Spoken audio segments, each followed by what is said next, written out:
Hi friends, स्वागत है आपका अपने यूट्यूब चैनल में एक बार फिर से। आई होप कि आप सब अच्छे होंगे। फ्रेंड्स, आज की वीडियो बहुत ज़्यादा इंटरेस्टिंग होने वाली है। हमारे एक सब्सक्राइबर ने हमें कमेंट करके बताया था कि इस वीडियो पे रिएक्शन दो, तो उनके लिए मैं ये वीडियो लाया हूँ। बहुत अमेजिंग वीडियो है।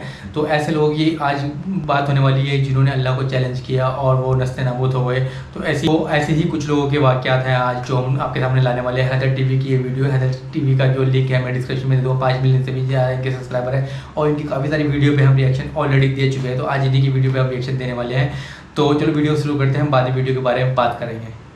अस्सलामुअलैकुम दोस्तों, मेरा नाम है वकास हैदर और आप देख रहे हैं हैदर टीवी। दोस्तों, ये बात तो हर मुसलमान जानता है कि अल्लाह के अलावा कोई खुदा नहीं है। पर क्या हो अगर कोई काफिर अल्लाह ताला को ही चैलेंज करना शुरू कर दे। वेल, आज की इस वीडियो में मैं आपको खुदा को चैलेंज करके इबरत बनने वाले सबसे मुनाफिक लोगों के बारे में बताने जा रहा हूँ। तो शुरू करते हैं अपना काउंटडाउन। थॉमस एंड्रयू, दोस्तों ये जो शख्स आप देख रहे हैं ये एक ब्रिटिश बिजनेसमैन और शिप बिल्डर था जो बहरी जहाज़ों को डिज़ाइन करता था। ये वही शख्स था जिसने दुनिया का सबसे फेमस शिप टाइटैनिक बिल्ड किया था।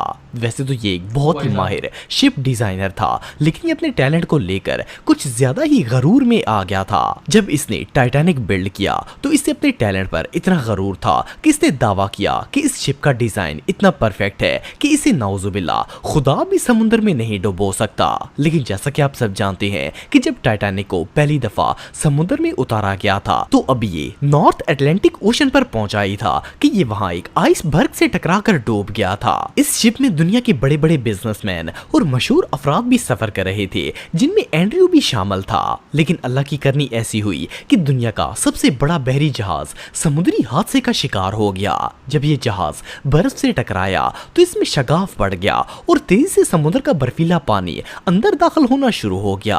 उस वक्त टाइटैनिक में 1500 अफराद शामिल थे, जिनमें से आधे से ज्यादा टाइटैनिक के साथ ही डूब गए थे। इस शख्स ने अल्लाह ताला को चैलेंज किया था और अल्लाह ने इस समेत इसके बनाए हुए शिप को भी समुद्र के अंदर गरक कर दिया। इवन आज तक थॉमस एंड्रयू की लाश भी किसी को नहीं मिली। वेल, अब बंदा अल्लाह की कुदरत को चैलेंज करने की कोशिश करेगा तो ऐसा तो होगा ही। नमरूद, दोस्तों दुनिया में शायद ही कोई ऐसा मुसलमान होगा जो नमरूद को ना जानता हो। ये अपने दौर का सबसे जालिम और जाबर बादशाह था। इसने खुदाई का दावा किया था और लोगों को मजबूर करता था कि वो इसकी इबादत करें। जब हजरत इब्राहिम अलैहिस्सलाम ने इसे इस्लाम की दावत दी तो इसे शदीद गुस्सा आया और इसने उनसे कहा कि जाओ और अपने अल्लाह से कहो कि इसका मुकाबला करने के लिए अपनी फौज भेज दे। सिर्फ इतना ही नहीं बल्कि ये वही खबीस था जिसने हजरत इब्राहिम अलैहिस्सलाम को आग में डाल दिया था। लेकिन अल्लाह के हुक्म से वो आग हजरत इब्राहिम के लिए ठंडी हो गई थी। इस पर अल्लाह ताला ने नमरूद का मुकाबला करने के लिए मच्छरों की एक फौज भेजी। इन बारीक और छोटे मच्छरों ने नमरूद के लश्कर का सिर्फ खून ही नहीं बल्कि गोश्त तक नोच लिया था और वो पूरे का पूरा लश्कर हलाक होकर बर्बाद हो गया था।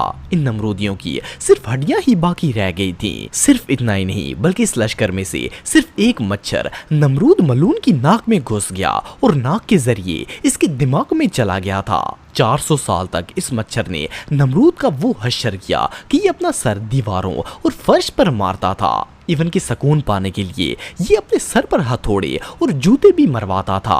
अल्लाह ताला ने इसे दुनिया की सबसे अदना मखलूक के जरिए उस मकाम पर पहुंचा दिया कि पहले जो लोग इसकी पूजा करते थे आखिर में ये उन्हीं से जूते खाता खाता मर गया था। वेल, अल्लाह ताला को ललकारने वालों का अंजाम ऐसा ही होता है। अब्राहा, दोस्तों 571 सदी ईस्वी में यमन की सल्तनत पर एक जालिम बादशाह की हुकूमत थी जिसका नाम अब्राहा था।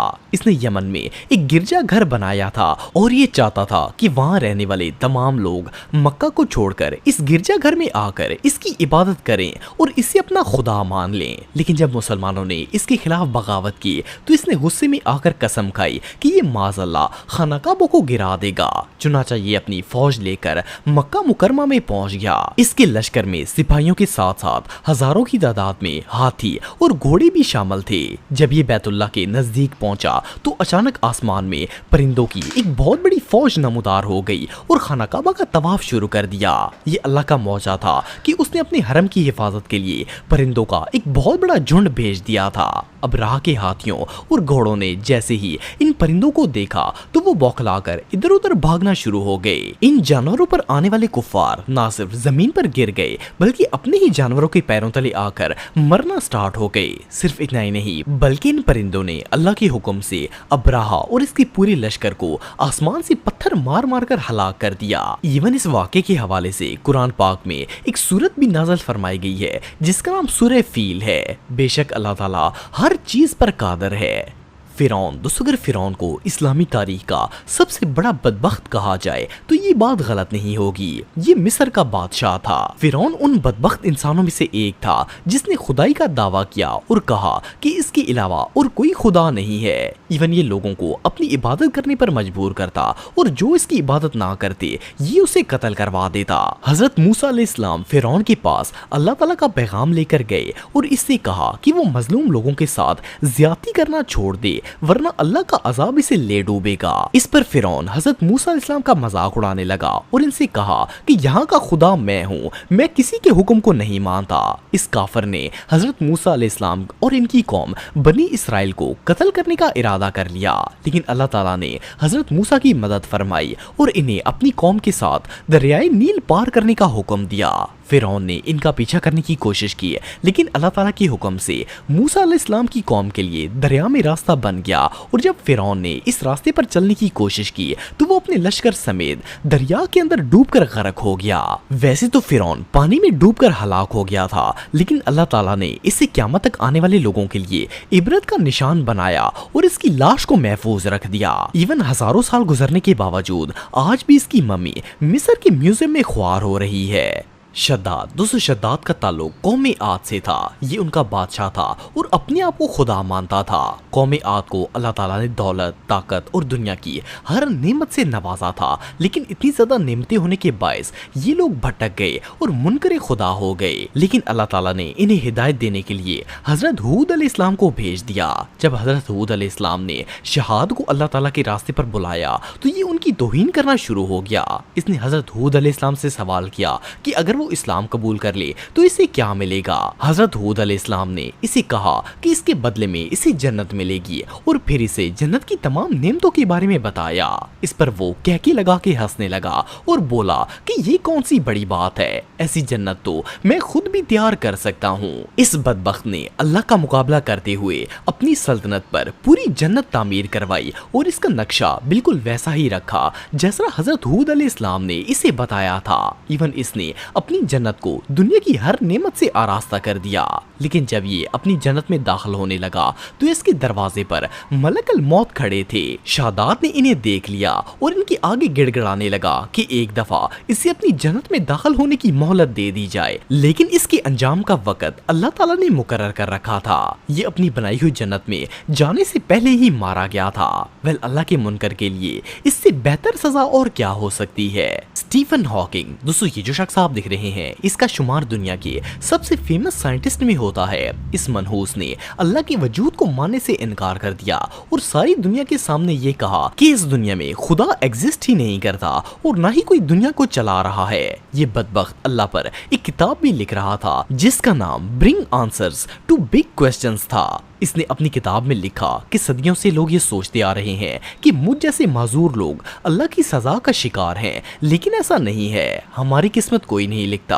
ایون اس کافر نے یہ بھی کہا کہ مرنے کے بعد انسان کے ساتھ کچھ نہیں ہوگا اور جنت بھی کوئی چیز نہیں ہے۔ اس نے اعلانیہ یہ بات کہی کہ نعوذ باللہ خدا کا کوئی وجود نہیں ہے اور وہ کسی خدا پر یقین نہیں رکھتا، لیکن اسے علم ہی نہیں تھا کہ جس ذات کے بارے میں یہ اتنی بڑی بکواس کر رہا ہے اس کی ایک کن پر وہ تو کیا پوری دنیا فنا ہو سکتی ہے۔ اس مالون پر اللہ کا ایسا عذاب ہوا کہ جس رات اس نے یہ قول بکے تھے اس سے اگلی ہی صبح یہ اپنی چیر پر مرا ہوا پایا گیا تھا۔ اس کی موت آج تک پوری دنیا کے لیے ایک عبرت ہے کہ جو شخص اللہ کی قدرت کو چیلنج کرتا ہے اس کا حال یہی ہونا چاہیے۔ تو دوستو آج کے لیے بس اتنا ہی، امید آپ کو ویڈیو پسند آئی ہوگی۔ اگر آپ مجھے انسٹاگرام پہ فالو کرنا چاہتے ہیں تو دی حیدر ٹی وی پہ آپ مجھے فالو کر سکتے ہیں۔ ویڈیو تھی بہت امیزنگ ویڈیو تھی، تھینکس ٹو حیدر ٹی وی، ایسی ویڈیو ہمارے سامنے لانے کے لیے بہت امیزنگ ویڈیو تھی۔ تو ان کی چینل کو سبسکرائب کر لینا۔ یہ کچھ تھے منافق جنہوں نے اللہ کو چیلنج کیا اور نستے نابود ہو گئے۔ تو ہم میکسیمم کو تو جو مسلم لوگ ہیں سارے جانتے ہوں گے، جیسے शद्दाद था और फिरौन को भी सब जानते हैं। तो ऐसे कुछ ही थे जिनको सब जानते हैं, कुरान शरीफ में उनका जिक्र है, इन्हीं सब लोगों का कुरान शरीफ में जिक्र है। तो एक दो का नहीं है, बाकी सबका इनमें कुरान शरीफ में इन सब का जिक्र है, तो इनको सभी जानते हैं। तो ये कुछ ऐसे लोग थे जिन्होंने अल्लाह को चैलेंज किया और नस्तनाबूद हो गए। तो बहुत अमेजिंग वीडियो थी, दिल को छू जाने वाली वीडियो थी, मतलब रूह को बिल्कुल जगाने वाली वीडियो थी। अल्लाह हम सब ईमान वालों को जो है खात्मा ईमान पर फरमाए और अल्लाह से डरते रहना चाहिए, हर टाइम तौबा करते रहना चाहिए और जितने भी हमारे गुनाह हैं उनकी माफ़ी मांगते रहना चाहिए। तो आई होप आपको ये वीडियो पसंद आई। आपको वीडियो पसंद है वीडियो को लाइक करें। अगर आप चाहते हैं कि ऐसा वीडियो आपके लिए और लाऊं तो आप मुझे सपोर्ट कर सकते हैं। मुझे सपोर्ट करने के लिए मेरे चैनल सब्सक्राइब कर सकते हैं। नेक्स्ट वीडियो मिलेगी किसी नेक्स्ट टॉपिक के साथ। तब तक ध्यान रखिए। खुदा हाफिज़।